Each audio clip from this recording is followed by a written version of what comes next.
Madhya Pradesh Congress committee के द्वारा नगरीय निकाय चुनाव के तहत मध्य प्रदेश के 15 नगर निगम के मेयर के लिए अपने अधिकृत प्रत्याशी के नाम पर मुहर लगा दी गई है, जिसके तहत सागर से देवरी के पूर्व विधायक और वरिष्ठ कांग्रेस नेता सुनील जैन की पत्नी निधि जैन का नाम घोषित किया गया है। निधि सुनील जैन के नाम पर तकरीबन 2 हफ्ते पूर्व ही सहमति बन चुकी थी, जिनके द्वारा अपना नाम फाइनल होने के बाद से ही सक्रिय होते हुए जनसंपर्क भी शुरू कर दिया गया था। निधि सुनील जैन भाजपा से नगर विधायक शैलेंद्र जैन की बहू है, जिसके बाद सागर में इस बार मेयर चुनाव की जंग रोचक होगी और रिश्ते में जेठ को अपनी बहू के खिलाफ ही प्रचार करना पड़ेगा। कांग्रेस ने जिस चतुराई से यह दांव खेला है, उससे भाजपा संगठन की सांसें फूली हुई हैं और अभी तक वह सागर से दर्जनों दावेदारों के नाम में से निधि सुनील जैन के खिलाफ सशक्त उम्मीदवार चुनने पर भी अभी भी विचार मंथन कर रही है। कांग्रेस ने इस मामले में मनोवैज्ञानिक बढ़त हासिल कर ली है। अब देखना लाजमी होगा कि भाजपा उनके खिलाफ किस चेहरे पर दांव खेलती है और वह कितनी टक्कर दे पाता है। बहरहाल कांग्रेस के मेयर प्रत्याशी की क्या है प्राथमिकता, सुने खास चर्चा में उनकी जुबानी। सब समझती है, जनता भोली नहीं है। मैं उससे अपील यही करूंगी कि विकास की दर जो अभी 3-4 साल में बिल्कुल कम हो गई है, विकास तो हो रहा है, हम लोग सब देख रहे हैं, चारों तरफ रोड बन रही हैं, बहुत अच्छे काम हो रहे हैं, लेकिन दर जो है वो धीमी पड़ गई है क्योंकि मेयर नहीं है। देखिए, और बड़े जो पद हैं विधायक सांसद के और दूसरे, उनके काम अलग अलग होते हैं, लेकिन मेयर की जो जवाबदारी होती, बेसिक नीड, बेसिक छोटी छोटी चीज़ें चाहते हैं हमारे सागर के वासी। उन्हें कोई बहुत बड़ी चीज़ों की आकांक्षा नहीं है कि हम 4 लेन ऐसी बनाएं वैसी बनाएं। हमारी तो बेसिक, जो महिला सुबह से उठे उसे पानी की समुचित व्यवस्था हो, उसके घर में बिजली 24 घंटे उपलब्ध हो, कहीं बिल है तो उसका बिल ना आए। मैंने देखा कि जहाँ 2-2 हज़ार रुपये बिलों के भरने पड़ रहे हैं, उन्होंने 500 रुपये की बिजली भी खर्च नहीं की। मतलब बहुत सी ऐसी बेसिक चीज़ हैं।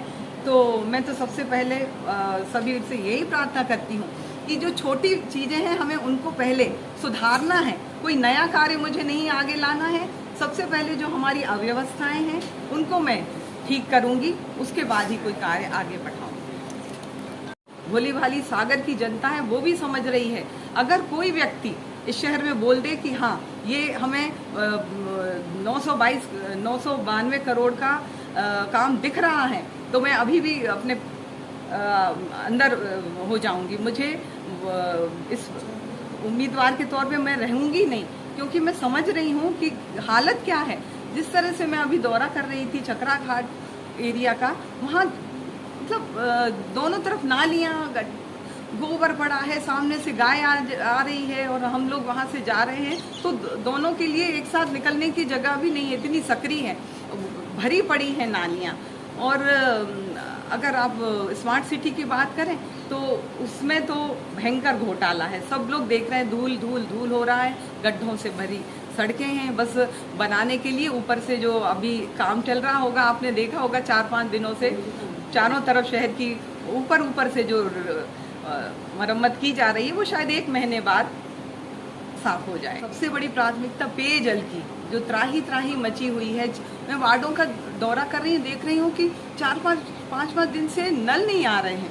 महिलाएं कुप्पे लेके खड़ी हुई हैं, सुबह से लेके शाम हो जा रही है। क्या उनके लिए घर में काम नहीं है? और दूसरी, महिलाओं की जो सुरक्षा की बात है, 3-3, 4-4 घटनाएं अभी 15-20 दिन के अंदर हुई हैं। मैंने इससे पहले भी आप लोगों को बाइक में बताया कि ये हमें सबसे पहला महिला सुरक्षा के क्षेत्र में काम करूंगी। पेयजल के उसमें मेरा विजन बहुत आगे तक है।